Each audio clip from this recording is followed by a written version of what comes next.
আজকের সূর্যোদয় বাংলা সংস্কৃতির জন্য এক ভিন্ন মাত্রা ছিল। ছিল আজ যে বাংলা সংস্কৃতি সম্প্রদায়ের এক নতুন অধ্যায়ের শুভযাত্রা।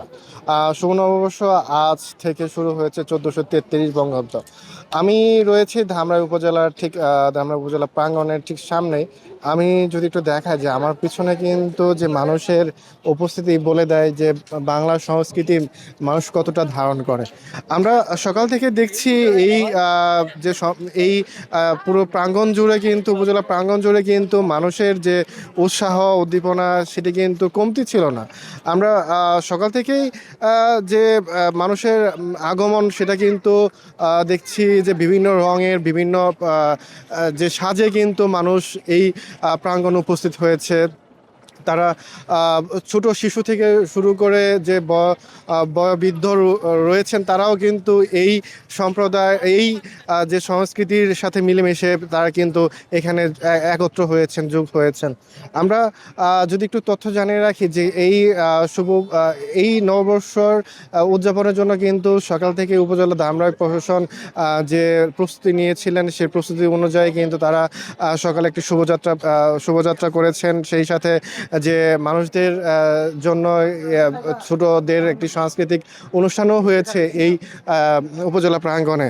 তবে আমরা কিন্তু দেখেছি আশুলিয়ার বিভিন্ন বিভিন্ন স্পটে বিভিন্ন যে জাহাঙ্গীরনগর বিশ্ববিদ্যালয় রয়েছে সেখানেও কিন্তু বিভিন্ন অনুষ্ঠান বিভিন্ন যে রীতি রয়েছে তারা কিন্তু সেগুলো পালন করছেন। বিভিন্ন যে অনুষ্ঠানের যে আয়োজন ছিল সেই আয়োজনের গুলোও কিন্তু তারা সম্পন্ন করেছেন। তবে আমরা আরেকটু তো জানিয়ে রাখি যে এই আয়োজন কিন্তু সূর্যোদয় পর্যন্ত কিন্তু এই অনুষ্ঠানের থাকবেন বলে জানিয়েছেন এখানকার প্রশাসক যারা রয়েছেন।